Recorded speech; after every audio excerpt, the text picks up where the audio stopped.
So before I continue, I emphasize our Kasoma Farouk of Uganda's idea, rise up even in times of crisis. So we are going to look into our scenario item. By the mid-1790s, France was a nation in turmoil. The revolution had dismantled the monarchy, abolished feudal privileges, and left both political and military leadership in disarray. The reign of terror claimed the lives of experienced politicians and generals, while the directorial government struggled with corruption, economic crisis, and internal revolts. External enemies, including Austria, Prussia, and Britain, threatened the nation, creating insecurity and opportunity. Amid this chaos, Napoleon Bonaparte, a younger Corsican-born officer with exceptional military training, emerged as a figure capable of seizing both military and political opportunities. His successes in suppressing uprisings in Turin, 1793, Paris, 1795, and his success in the Italian campaign, 1796 to 1797, elevated his name. By 1799, he had risen to the highest office in France. Despite Napoleon's rise, historians debate the root causes of this journey. Some argue that the French Revolution of 1789 created the unique conditions that allowed a talented individual to get power, while others claim it was a combination of factors.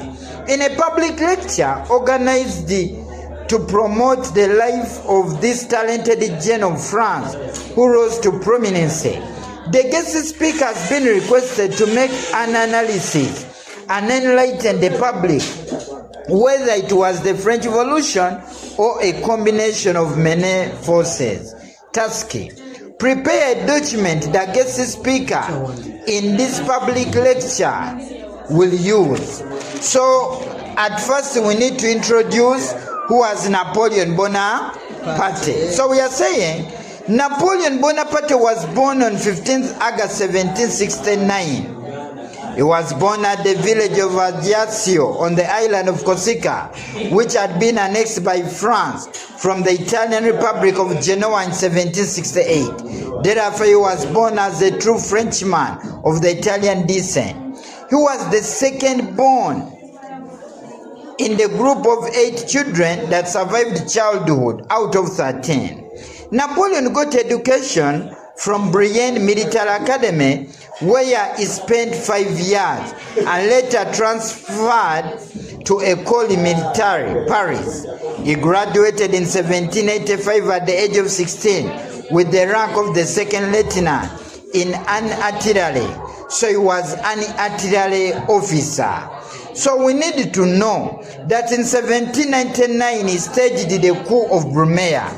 But we need to analyze how the French Revolution of 1789 led to Napoleon's rise to what? To power. Number one, the French Revolution helped Napoleon to market and expose his abilities. So it is the French Revolution that helped Napoleon to market and expose his what? Abilities. People had to know that Napoleon is able because of the French what? Revolution. As he fought in the French Revolution, he marketed himself and people had to know him. And this led to his rise to what? To power. Then the French Revolution led to the abolition of discriminative and social class system, which helped Napoleon to rise to power. The social classes which could have stopped Napoleon from rising to power were abolished by the French Revolution, and this gave him an upper hand, even if he was from a peasantry origin, to rise to what? To power. Then the French Revolution led to the formation of the Revolutionary Army called the National Guard, which Napoleon used in his wars that led to his rise to power. So it is the French Revolution that helped Napoleon to use the Revolutionary Army, which was created the National Guard, to rise to what? To power. Another one, the French Revolution produced the revolutionary ideas of liberty, equality, and fraternity. The ideas which Napoleon used to rise to power were created by the French what? Revolution. So we are saying in our seminar that the French Revolution led to Napoleon's rise to what? To power. Then it led to the death of many experienced politicians. Many experienced politicians died in the French Revolution. For example, Robespierre. And this gave Napoleon a chance to rise to power. Because they looked around, there wasn't any capable politician like him. That's why he was chosen. Another one, it connected Napoleon to great politicians like Danton, which led to his rise to power. It connected Napoleon to great politicians like Danton, and this made Napoleon to be known, which he used to convince people, and he had to rise to power. Then we are saying the French Revolution created the anarchy, which Napoleon used to rise to power, because he convinced the people that he was the only man who was going to solve the problems.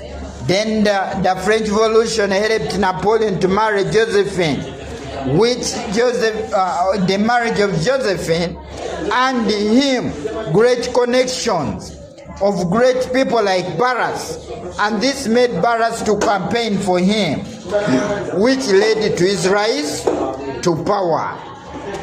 So we are saying the French Revolution led to Napoleon's rise to what? To power. Another one, the revolution helped Napoleon to make alliance with the powerful revolutionaries like Barras, and this enabled him to rise to power. However, there were other factors that led to the rise of Napoleon to power. Mind you, the guest speaker is the one speaking. The annexation of Corsica Island by France, 1768. As Corsica was annexed by France in 1768, this helped Napoleon to become a Frenchman by birth, because he was born in 1769 and Corsica was part of what? France. If Corsica wasn't conquered, he wouldn't become a leader in France. Then Napoleon's poor background enabled him to work very hard to liberate himself. And when he worked very hard, this elevated him and later led to his rise to power. Then in Napoleon's education, as Napoleon attained military education, he learned political education, military science, and it is this that made him to be different from others, and this led to his rise to power. Then in Napoleon's military abilities, Napoleon was militarily strong. It is this that made the soldiers to support him, and this influenced his rise to power. Then Napoleon's oratory abilities. Napoleon was a great orator. He managed to convince soldiers. You remember when he was given soldiers full of problems, he managed to convince them that you are badly fed, but I'm going to take you and you'll conquer great cities. This made the soldiers to support him, and this led to his rise to power. Then in Napoleon's power of foresight, he was a man who looked far, and at a time when others did not have ambitions, Napoleon, for him, he had what? Ambitions, and this led to his rise to power. Then the role of the directorial government. The fact that the directorial government sent Napoleon in the Italian campaign, Egyptian campaign, this raised his name. As his name was raised, this gave him an upper hand, and he had to be great compared to others, and he had to rise to power. Then the coup of Brumaire led to Napoleon's rise to power. The coup of 1799 helped Napoleon to get political power. As he staged the coup d'etat, this gave him an upper hand over others, and he had to get to power. Then the role played by Bonaparte, Napoleon's father, it took him to study in the military academy, and this helped Napoleon to get military skills, which he used to rise to power. So we are saying today, our guest speaker must use this in the public lecture to talk about the greatness of Napoleon Bonaparte. So that's how we are saying the French Revolution of 1789 led to Napoleon's rise to power and other factors as discussed above.